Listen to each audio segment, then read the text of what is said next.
우리가 살펴보고 있는 이 열왕기하 6장은 크게 세 부분으로 나눌 수 있다고 지난주에 말씀을 드렸습니다.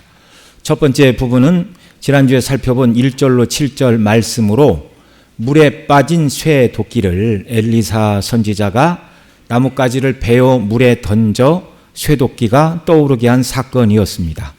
오늘 본문 읽어보면 정말 아람 군대가 여러 번 출동을 하였고 그래서 실패를 하자 실패 원인이 엘리사인 걸 알고 엘리사를 사로잡고자 도단성을 에워싸는 이런 큰 군사적인 행동들에 비하면 물에 빠진 쇠도끼 하나를 떠오르게 한 일은 그렇게 큰 일이 아니라 매우 작은 일에 불과한 것이었습니다. 그러나 그 작은 사건을 성령께서 성경에 기록하게 하신 것은 하나님께서는 당신의 백성의 큰 문제만 아니라 작은 문제라 할지라도 하나님의 뜻대로 살기를 원하며 순종하는 자들, 오늘 예수 그리스도의 십자가의 대속의 은혜와 사랑 속에서 기뻐하면서 그 주님의 영광을 위하여 살아가다가 만나는 인생의 크고 작은 모든 문제에도 하나님께서 해결책을 주신다는 것을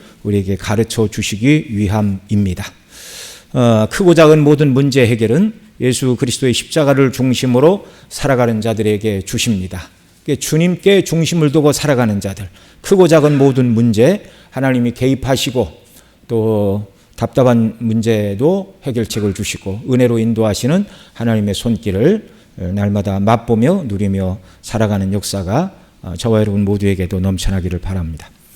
오늘 8절로 23절 말씀은요, 아람 왕이 이스라엘을 부분적으로 침략하여 빼앗으려 하거나 또는 이스라엘 왕이 지나갈 만한 곳에 매복하였다가 이스라엘 왕을 사로잡으려 하였으나 번번이 실패하는 것으로 시작이 됩니다. 자, 왜 이런 실패를 하는가? 엘리사가 아람 왕의 계획을 이스라엘 왕에게 가르쳐 주었어요. 왕이 여기를 방비하십시오. 또 왕이 무슨 행사가 있어서 거기를 가면 아람 군대가 와서 해코지 하려고 하니까 거기 가지 마십시오. 뭐 이런저런 정보를 다 주었다는 말이죠. 그러니까 이스라엘 왕도 전혀 알지 못했던 일, 또 이스라엘의 장군들이나 또 왕과 장군 옆에서 이런 군사적인 그런 해결 방안을 제시하는 뭐 책사들도 하지 못했던 그런 전략 참모들도 하지 못하던 일을 여호와의 선지자 엘리사 한 사람이 행하며 나라를 구하고 있는 모습이 기록되고 있습니다. 이 엘리사가 자기의 스승 엘리야 선지자가 하늘로 승천하는 모습을 볼 때에 열왕기하 2장 12절에 보면 하나님께서 엘리야를 회리바람 가운데 하늘로 데리고 가시자 그 후에 엘리사가 엘리야를 바라보면서 이렇게 말합니다. 같이 읽죠. 엘리사가 보고 소리 지르되 내 아버지여 내 아버지여 이스라엘의 병거와 그 마병이여 하더니 다시 보이지 아니하는지라. 이에 엘리사가 자기의 옷을 잡아 둘로 찢고 그리고 이제 하늘에서 떨어진 엘리야의 옷을 말아주고서 요단물을 칠 때 요단물이 갈라지는 그런 일이 있었죠. 자, 엘리사 선지자는 엘리야를 이스라엘의 병거와 마병이라고 불렀습니다. 오늘 본문에서 아람의 침략을 매번 이스라엘 왕 여호람에게 알게 하여 나라를 군사적인 위기에서 지켜낸 엘리사야말로 이스라엘의 병거와 그 마병이라는 칭호를 받기에 합당한 사람이죠. 오늘 본문 뒤에 기록되어 있는 이제 한참 뒤에 기록되어 있는 열왕기하 13장에 보면 엘리사 선지자가 나이가 많아 죽을 병이 들자 오늘 본문에 등장하는 왕은 아합에 죽고 첫 번째 아들이 아하시아였고 그가 죽고 두 번째 여호람이었는데요. 이 여호람 왕이 이제 예후가 혁명을 일으켜 이 여호람이 죽고 예후의 아들 그리고 그 예후의 손자인 요아스 왕 때에 이 엘리사 선지자가 나이 많아 죽을 병이 듭니다. 그때 그 예후의 손자인 요아스 왕이 엘리사에게 병문안을 와서 바로 이 엘리사를 부를 때 이스라엘의 병거와 마병이여 이렇게 불렀습니다. 그 내용이 열왕기하 13장 14절입니다. 같이 읽죠. 엘리사가 죽을 병이 들매 이스라엘 왕 요아스가 그에게로 내려와 자기의 얼굴에 눈물을 흘리며 이르되 내 아버지여 내 아버지여 이스라엘의 병거와 마병이여 하매. 자, 그 어느 군대도 하지 못하는 일을 엘리사 선지자가 홀로 행하였기에 그는 왕을 향하여 요아스 왕은 엘리사 선지자를 향하여 내 아버지여 내 아버지여 이스라엘의 병거와 마병이라고 부를 수밖에 없었습니다. 오늘 본문에 엘리사가 행하는 그 모든 일들은 정말 이스라엘의 병거와 마병으로서 홀로 무기도 들지 않았어요. 하나님께서 붙들어 쓰시는 선지자 한 사람을 아람 왕과 그 군대가 당해낼 수 없는 이스라엘을 지키는 이스라엘의 병거와 마병의 역할을 하고 있다는 말입니다. 자, 오늘 본문에 보면 이스라엘 북쪽의 아람 왕은 끈질기게 남쪽에 있는 북이스라엘을 공격하고 침략하려는 모습을 여러 번 보이고 있습니다. 자, 북쪽에 있는 이 아람이요, 남쪽의 북이스라엘을 공격하는 이유는 두 가지죠. 경제적인 이유이고 또 하나는 영적인 이유입니다. 혹시 지도를 좀 띄워주실 수 있나요? 이게 지도를 보시면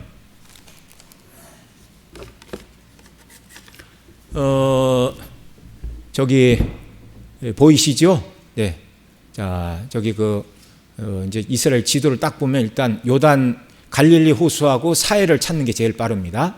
자, 갈릴리 호수 가운데 두로 옆에 가운데, 두로 옆에 가운데 좀 올라가서 갈릴리 호수 아람 왕국 왼쪽 아래에 있는데 여기가 갈릴리 호수 가운데를 찍어 주시고요.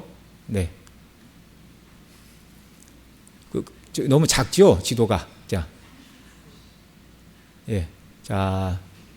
자, 여기 밑에가 여기가 사해입니다. 그리고 쭉 올라가서 갈릴리 호수. 네, 거기가 갈릴리 호수.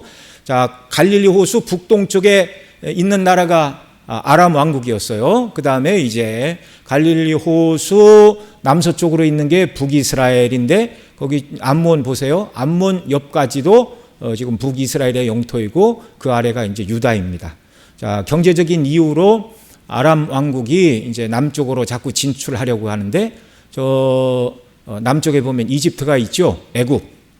네. 애굽이 강력한 나라이고 거기 농산물이 풍성하잖아요. 그러니까 아람 왕국이 더 강대국이 되려면 이 이집트하고 무역을 해야 돼요. 근데 이 이집트하고 무역을 하려면 그 서쪽 해안으로 난 해안도로를 이용해야 됩니다. 그러니까 이 해안도로가 저 이집트로부터 블레셋 밑에 블레셋 거기 쭉 올라가서 두로가 아니고 두로 좀 떨어져서 두로와 갈릴리 사이 길로 해서 다메섹까지 딱 연결이 돼 있어. 이게 해안도로예요. 이렇게 지중해 쪽으로. 그 다음에 이제 또 하나의 도로가 요단강 서편에 있는 이제 흔히 말하는 왕의 도로입니다. 왕의 도로는 밑에 모압 암몬을 거쳐서 그 다음에 그 위에 라빠라는 도시가 있죠. 라빠 안쪽으로, 그러니까 요단강 가까이 라빠 안쪽으로 이렇게 올라가서 다메섹으로 연결되는 도로가 왕의 도로예요.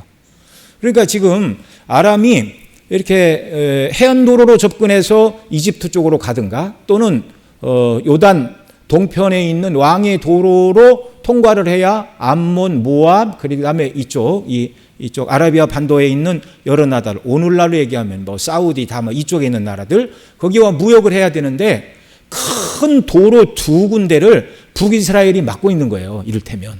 그러니까 무역로가 필요했던 것입니다. 경제적인 이유로. 그래서 번번이 실패하지만 포기할 수가 없었어요.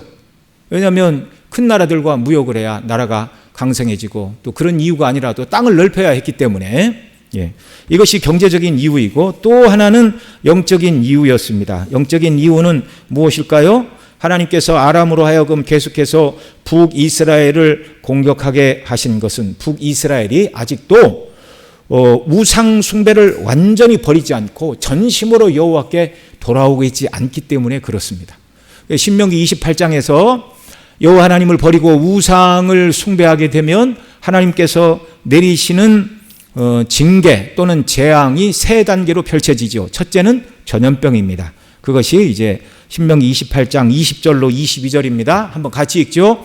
내가 악을 행하여 그를 잊음으로 내 손으로 하는 모든 일에 여호와께서 저주와 혼란과 책망을 내리사 망하며 속히 파멸하게 하실 것이며 여호와께서 내 몸에 연병이 들게 하사 내가 들어가 차지할 땅에서 마침내 너를 멸하실 것이며 여호와께서 폐병과 열병과 염증과 학질과 한재와 풍재와 썩는 재앙으로 너를 치시리니 이 재앙들이 너를 따라서 너를 진멸할 것입니다. 그러니까 하나님을 떠나고 우상을 숭배하며 첫 번째는 하나님이 치시는 것이 전염병입니다. 그래도 회개하지 않고 정신을 차리지 않으면 두 번째 임하는 재앙이 바로 기근의 재앙이에요. 그래서 22절에 보면 첫 번째 재앙과 두 번째 재앙이 섞여 있죠.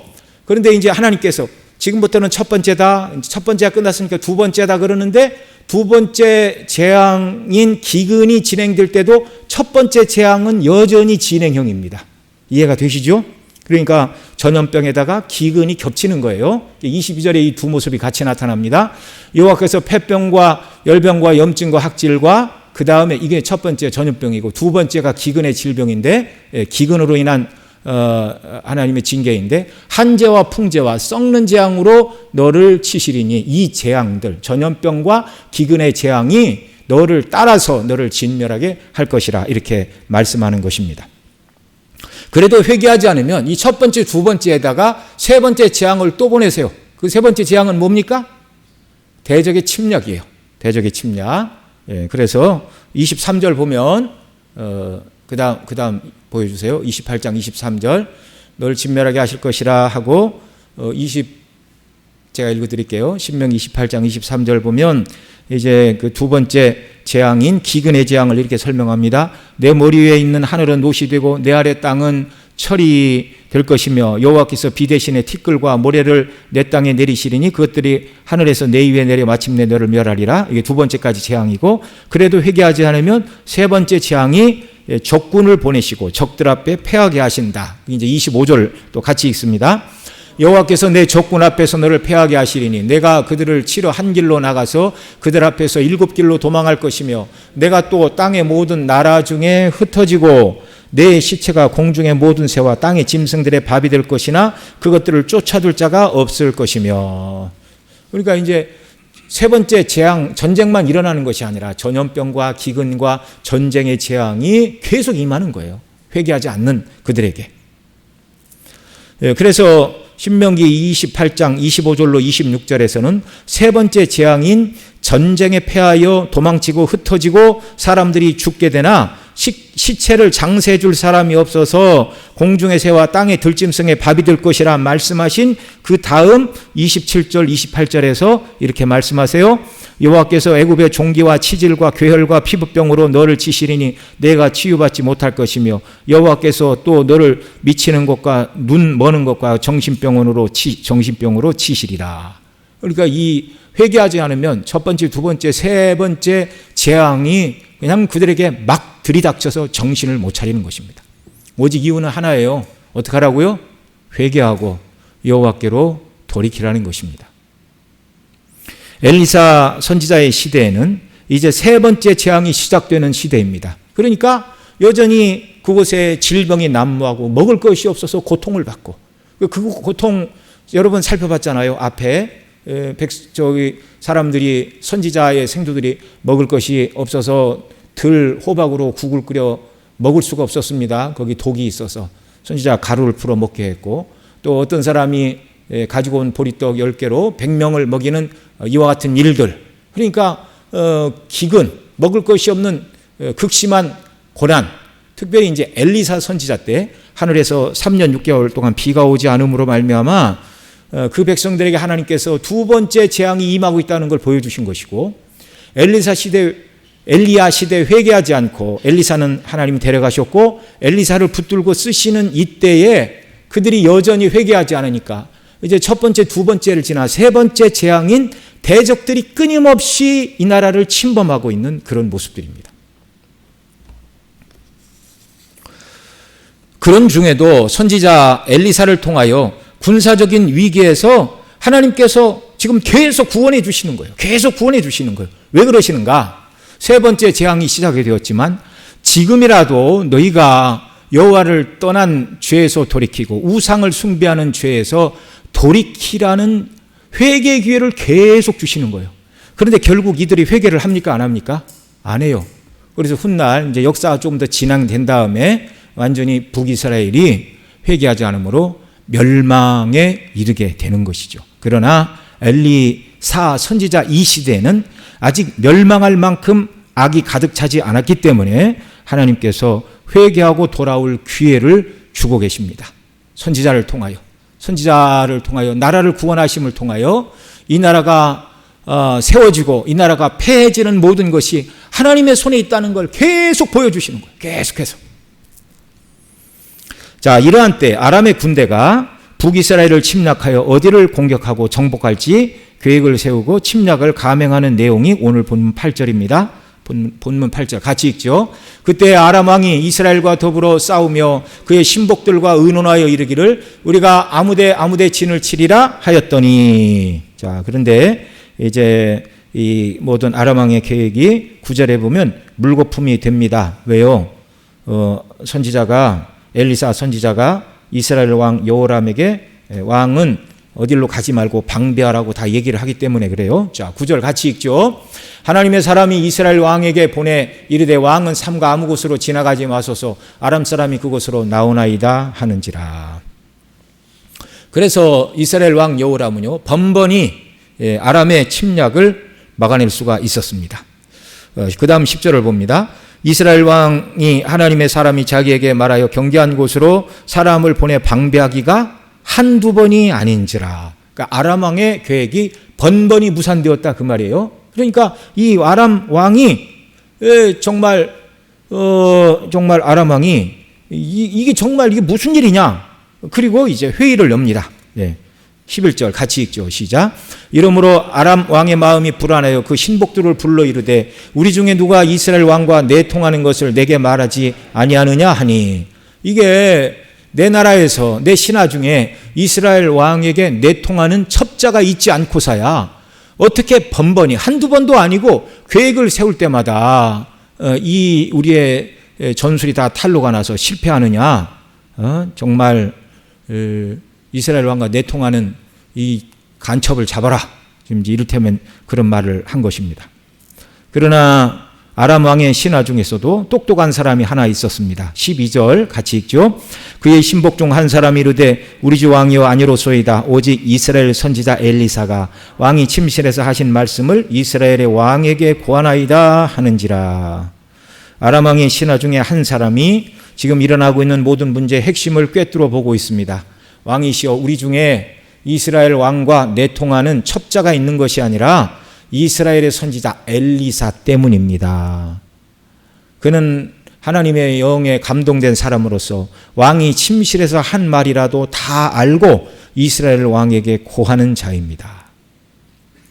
이 아람 왕이 엘리사 소식을 알 수밖에 없죠. 이 한 장 앞에 아람의 군대 장관 나아만의 그 악성 피부병인 그 문둥병을 치유해서 돌려보내지 않았습니까? 그러니까 이 아람 왕도 이스라엘의 선지자 엘리사 하면 그가 누군가 이제 그걸 알게 된 거예요. 자, 어떻게 해서 엘리사는 이 모든 것을 알 수 있었을까요? 하나님의 성령님의 역사이죠. 앞서 5장에서 엘리사의 사환 게하시가 엘리사가 아무것도 받지 않고 나아만을 돌려보내자 뒤따라가서 두 벌 옷과 은 2달란트를 받았습니다. 그러니까 엘리사가 그곳에 있지 않았어요. 그리고 이제 게하시가 돌아오자 어디 갔었느냐 했더니 아무데도 가지 않았습니다. 이렇게 말하자 이제 엘리사가 이렇게 말합니다. 거짓말을 할 때 엘리사가 말합니다. 열왕기하 5장 26절이죠. 엘리사가 이르되 한 사람이 수레에서 내려 너를 맞이할 때 내 마음이 함께 가지 아니하였느냐. 엘리사는 몸은 거기에 가지 않았지만 하나님의 성령님의 역사로 그의 마음이 함께 갔다. 그의 지각이 그 모든 것을 꿰뚫어 보도록 성령께서 역사하셨다. 그런 말입니다. 그러니까 엘리사 선지자는 하나님의 성령의 역사로 가지 않은 곳, 보지 않은 곳, 사람들의 섞여서 듣지 않은 그 모든 것을 다 아는 은혜를 하나님이 주신 거예요. 특별하게 붙들어 쓰신 거예요. 이런 말씀을 읽으면 우리도 내게도 엘리사 선지자에게 주셨던 능력을 주시면 얼마나 좋을까. 우리한테 이런 능력이 있으면 굉장히 곤란해집니다. 사람이 교만해지고요. 네. 이런 능력이 없는 게 좋아요. 있는 게 좋으면 주셨겠죠. 네. 없는 게 좋아요. 예를 들어서 누구만 쳐다보면 그 사람이 속으로 생각하고 또 밖에서 나를 욕했던 걸 내가 다 알고 있다고 그래 봐요. 어떻게 사람들하고 섞여서 어떻게 삽니까? 네. 몰라야 살죠. 임금님도 없는 자리에서는 욕을 하는 건데. 네. 자, 그러나 여러분 지금은요, 선지자를 통하여 말씀하시고 그에게 영감을 주시고 그에게 남들이 알지 못하는 비밀을 드러내시는 선지자를 통하여 영광을 나타내는 시대가 아니라 오늘 저와 여러분이 살고 있는 이 시대는 기록된 말씀의 시대인 것을 기억하시기 바랍니다. 우리는 우리의 영적인 대적, 사단 마귀의 전술을 잘 알고 대응하면 되는 것입니다. 그러니까 엘리사 선지자는 그 나라의 대적인 아람 왕의 모든 것을 알았지만 우리는 우리의 영적인 대적, 사단 마귀의 전술 전략을 잘 알고 있어야 돼요. 사단의 전술 전략은 뭡니까? 거짓말로 미혹하는 것입니다. 요한복음 8장 44절에서 예수님은 이렇게 말씀하셨어요. 같이 읽죠. 너희는 너희 아비 마귀에게서 났으니 너희 아비의 욕심을 너희도 행하고자 하느니라. 그는 처음부터 살인한 자요 진리가 그 속에 없으므로 진리에 서지 못하고 거짓을 말할 때마다 제 것으로 말하느니 이는 그가 거짓말장이요 거짓의 아비가 되었음이니라. 저와 여러분이 복음 진리의 말씀으로 깨어 있으면 언제든지 사단의 미혹을 이길 수 있고 악한 자의 공격을 막아낼 수 있음을 믿으시기 바랍니다. 십자가의 복음의 말씀, 하나님의 말씀으로 깨어 하나님을 경외하고 그리스도를 사랑함으로 믿음으로 살아가면 사단의 모든 괴계를 이길 수 있는 은혜를 우리에게 주신다는 거예요. 그러니까 우리가 영적으로 누가 무슨 말을 하는지 막 그냥 알고 그럴 능력이 굳이 우리에게 필요하지 않다는 것입니다. 궁극적으로 우리를 지키시는 것은 하나님께서 말씀을 통하여 성령으로 저와 여러분을 지키시고 보호하시는 줄을 믿으시기 바랍니다. 자, 한편 아람 왕은 자기 신하들과 자신이 세운 모든 군사 작전이 실패하는 이유가 줄줄이 모조리 실패하는 이유가 엘리사 때문인지를 알게 되었을 때 이스라엘을 공격하기보다 먼저 누구를 없애야 된다? 엘리사를 없애야 된다. 예. 똑똑하지요. 그러나 여러분 이건 하나만 알고 둘은 모르는 거예요. 엘리사가 자기 궁정에서 일어나는 모든 일을 다 알고 있는데 엘리사 모르게 그가 엘리사를 어떻게 사로잡아 또는 죽일 수 있는 그런 방식이 있을까요? 여기까지 생각이 미치지 못하는 거예요. 자, 13절 같이 읽습니다. 왕이 이르되 너희는 가서 엘리사가 어디 있나 보라. 내가 사람을 보내어 그를 잡으리라. 왕에게 이르되 보라. 그가 도단에 있도다 하나이다. 그러니까 아람 왕은 엘리사 선지자가 어디 있나 알아보게 하였고 엘리사 선지자는 북이스라엘을 이렇게 순회하고 있었잖아요. 그러니까 갈멜산에도 있었고 어느 때는 요단에도 있었고 베델에도 있었고 거처가 바뀝니다. 그런데 이 아람 왕이 찾고 있던 그때는 지금 이 순회 사역을 하던 엘리사 선지자가 어느 성에 있었다고요? 도단성에 엘리사가 있다는 걸 알게 되고 그래서 이 엘리사를 사로잡으려고 아람 왕이 이제 그를 밤에 도단성을 둘러싸는 그런 일을 행하고 있습니다. 자, 이것은 정말 엘리사를 자신의 힘으로 정말 잡을 수 있을지 없을지 깊이 생각하지 못하고 행한 어리석은 일에 불과한 것이었죠. 14절 말씀 또 읽습니다. 왕이 이에 말과 병거와 많은 군사를 보내매 그들이 밤에 가서 그 성읍을 에워쌌더라. 도단성을 에워쌌어요. 여기까지는 이제 성공으로 보입니다. 엘리사를 그 성중에서 찾아내요. 이제 잡아가면 됩니다. 그렇게 찾는 거 어렵지 않죠. 성문에서 공격하며 그 성에 불을 내고 성문 사람들이 왜 그러느냐 그러면 엘리사 선지자를 내게 보내면 우리가 물러가겠다. 방법은 너무나 많죠. 예. 이 전술 전략이 아람 왕과 그의 군대가 보기에는 성공이었어요. 그러나 도단성에 있던 엘리사는 이 일로 인하여 눈 하나 깜짝하지 않고 있습니다. 그런데 이걸 보고 놀라는 사람이 있어요. 15절 같이 읽죠. 시작. 하나님의 사람의 사환이 일찍 일어나서 나가보니 군사와 말과 병거와 성읍을 에워쌌는지라. 그의 사환이 엘리사에게 말하되 내 주여 우리가 어찌하리까 하니. 여기 6장에 기록된 하나님의 사람의 사환의 이름은 기록되고 있지 않습니다. 그 5장에 나아만 장군의 병을 고쳐줄 때의 사환은 게하시라고 분명히 말했는데 그가 거짓말을 하였을 때 그의 몸에 문둥병이 발하였죠. 그래서 이제 더 이상 선지자 앞에 섬길 수가 없고 격리될 수밖에 없었습니다. 그러니까 여기 6장에 기록된 하나님의 사람의 사환은 게하시가 아닌 것으로 볼 수 있는데 이름은 기록되고 있지 않습니다. 자, 이 사환이 아침에 일찍 일어나 밖을 나가보니 지난밤에 아람의 군대와 말과 병거가 도단성을 에워싸고 있는 것을 보았습니다. 그리고 근심과 큰 걱정이 가득하여 이렇게 말합니다. 내 주여 어찌하리까. 이 말은 이제 우리가 꼼짝없이 사로잡히고 죽음이 멀지 않았다는 말입니다. 여러분, 왜 이번에는 하나님께서 도단성을 에워쌀 것이라고 선지자에게 가르쳐 주시지 않은 걸까요? 왜 선지자가 사로잡힐 상황을 허용하고 계신 것입니까? 그렇지가 않습니다. 하나님께서는 선지자에게 다 가르쳐 주셨고, 그리고 아람 왕의 군대가 도단성을 에워싼다 할지라도 선지자를 사로잡을 수는 없는 일이었어요. 자, 잡는 것처럼 성공하는 상황까지만 하나님이 허락을 하십니다. 그리고 그것이 불가능하다는 일을 통해서 더 이상 하나님의 선지자와, 다른 말로 바꾸면 하나님과 싸워서는 안 된다는 걸 그들에게 가르쳐 주시기 위함이죠. 아람의 군대가 아무리 둘러싼다 할지라도 하나님께서 허락하시지 않으면 하나님의 사람을 사로잡을 수가 없습니다. 수많은 군대가 다 동원되어도 하나님의 사람 하나를 사로잡을 수가 없는 것, 그것이 인생입니다. 엘리사 선지자는 16절에서 자기 사환에게 이렇게 말합니다. 함께 읽지요. 대답하되 두려워하지 말라. 우리와 함께한 자가 그들과 함께한 자보다 많으니라. 그러니까 엘리사의 눈에는 도단성을 둘러싼 아람의 군대보다 더 많은 다른 무엇인가를 보고 있는 거예요. 이미. 자, 영안이 열려서 이것을 보고 있는 선지자는 자기의 사원의 눈도 열어주시기를 위해 기도하고 있습니다. 자, 17절 같이 읽죠. 기도하여 이르되 여호와여 원하건대 그의 눈을 열어서 보게 하옵소서 하니 여호와께서 그 청년의 눈을 여심해 그가 보니 불말과 불병거가 산에 가득하여 엘리사를 둘렀더라. 엘리사가 지난 밤에 아람의 군대가 도단을 둘러싸는 것을 모른 것이 아닙니다. 하나님이 다 가르쳐 주셨어요.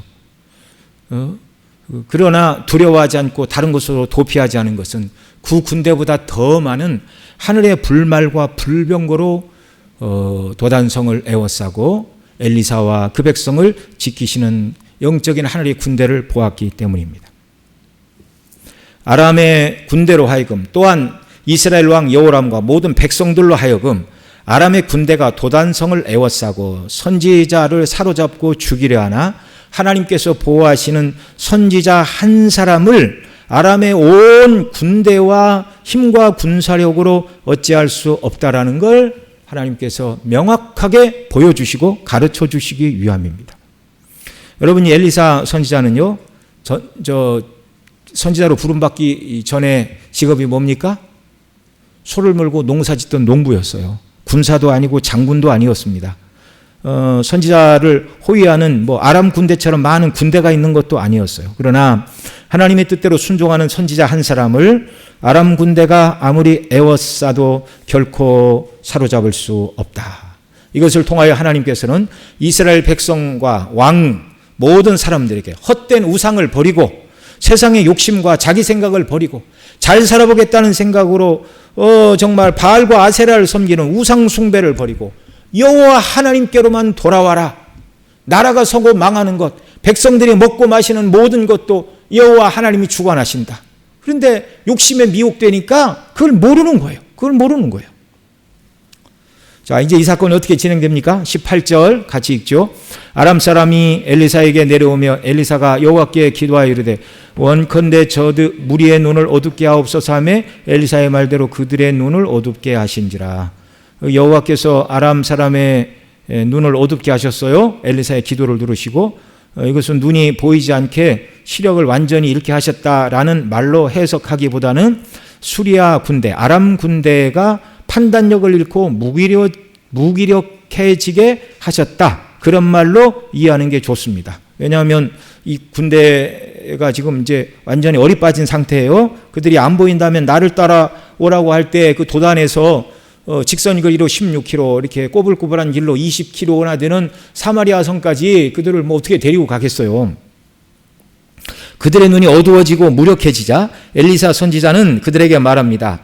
여기는 너희가 찾는 그 성읍, 그 도단성도 아니고 너희가 찾는 자 엘리사가 있는 것도 아니니 내가 그에게 인도할 것이라 나를 따라오라 이렇게 말하고 줄줄줄줄 데리고 갑니다. 이게 19절입니다. 같이 읽죠. 엘리사가 그들에게 이르되 이는 그 길이 아니요 이는 그 성읍도 아니니 나를 따라오라 내가 너희를 인도하여 너희가 찾는 사람에게로 나아가리라 하고 그들을 인도하여 사마리아에 이르니라. 예. 엘리사가 하나님께 이들의 눈을 어둡게 하옵소서 기도하자 그들의 눈이 어두워졌고 눈이 어두워져 판단력을 잃은 그들이 우왕좌왕하다가 엘리사의 말을 듣고 직선거리로 16km 꼬불꼬불한 길로 20km나 되는 남쪽에 있는 사마리아 성으로 그들을 인도하여 갔습니다. 그 다음 20절 같이 읽죠. 사마리아에 들어갈 때 엘리사가 이르되 여호와여 이 무리의 눈을 열어서 보게 하옵소서 하니 여호와께서 그들의 눈을 여시매 그들이 보니 자기들이 사마리아 가운데 있는지라. 사마리아 가운데 있다 그 말은요 사마리아 도시 한가운데 있다는 말일 뿐만 아니라 그들이 사마리아에서 이스라엘에 온 군대에 에워싸여 있게 되었다 그 말입니다. 자신들이 엘리야 한 사람에 의해서 도단에서 사마리아까지 포로가 아닌 포로가 되어 줄줄 끌려왔고 정신이 들고 보니 그들은 이스라엘 군대가 겨누고 있는 칼과 창과 화살에 둘러싸여 있는 것을 발견했어요. 그들의 당혹감, 이제는 죽게 되었다는 좌절감, 정말 어떻게 우리가 이 강력한 군사가 저 한 사람의 말 때문에 그냥 줄줄줄줄 포로처럼 이 모양 이 꼴이 되었는가. 여호와의 선지자 한 사람을 정말 사로잡고자 왔지만 오히려 그 한 사람의 선지자로 말미암아 그들 모두가 포로가 되어 사로잡혀 있는 이 광경입니다. 하나님의 능력이 바로 이렇습니다. 자, 21절로 23절 또 같이 읽죠.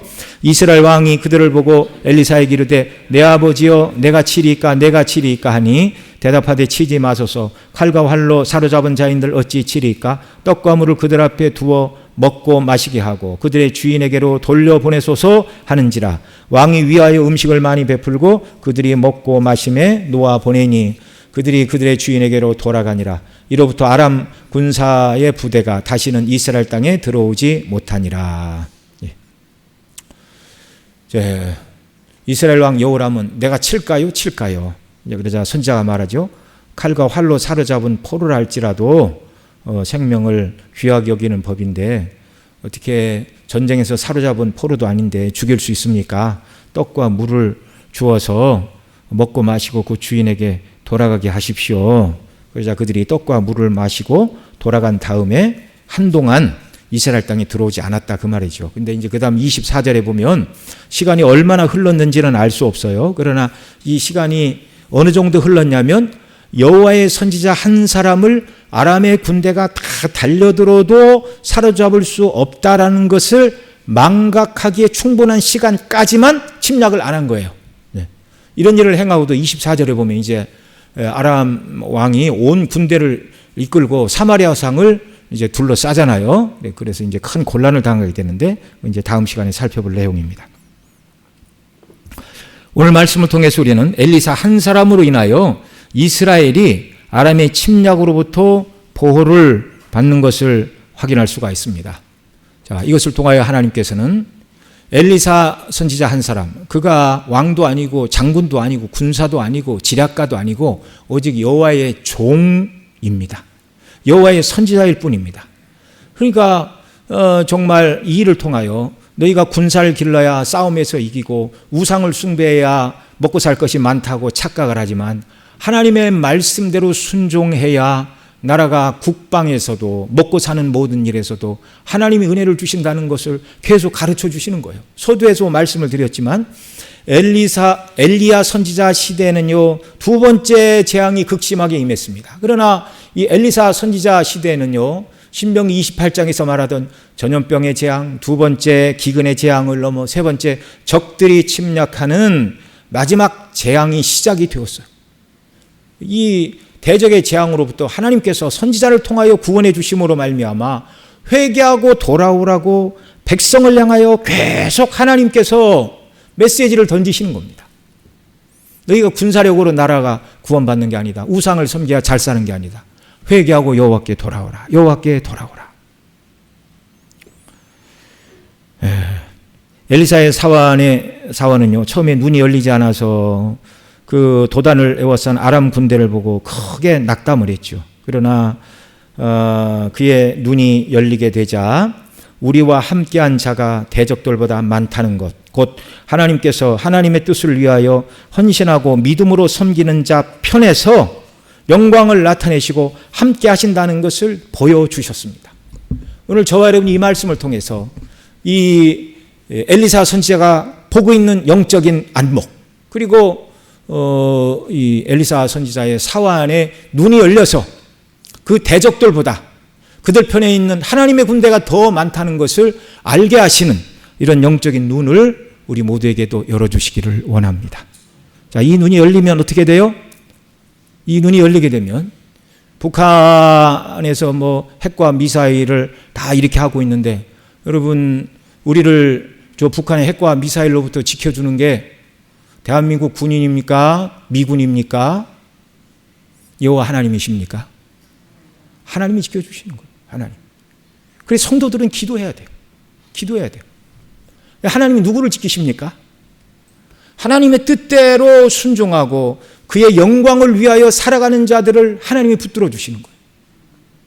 여기 엘리사 선지자가 깨어서 하나님 중심으로 살아가는 것처럼 저와 여러분 한 사람 한 사람 모두가 십자가의 대속의 복음의 은혜 가운데 감격과 기쁨에 겨워서 하나님께 영광을 돌리고, 할 수만 있으면 이 복음을 전하기 위하여 국내에 전도하고 해외에 선교하는 이 일, 주님이 기뻐하시는 일에 목표를 두고 한국교회가 깨어날 때, 제가 뭐 한국교회 모두를 향해서 이런 말을 한다고 다 들리지도 않고, 우리 교회가 이 목표를 바라보고 하나님 앞에서 영적으로 깨어 기도하고 하나님의 나라와 뜻을 구할 때 하나님께서 이 나라의 국방도, 정치도, 경제도, 외교도 모든 문제에 하나님께서 은혜 주심을 믿으시기 바랍니다.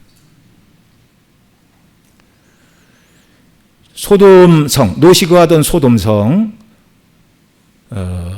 이제 거기에 악을 행하여 내가 멸하려고 한다 여호와께서 말씀하실 때 아브라함이 그 성에 의인 50 있으면 어떻게 하시겠습니까? 그러자 의인 50만 있어도 거기를 멸하지 않겠다. 이제 그래서 아브라함이 다시 또 깎지요. 45명이면 어떻게 하시겠습니까? 그 다음에 40, 30, 20, 10명까지 내려갔어요.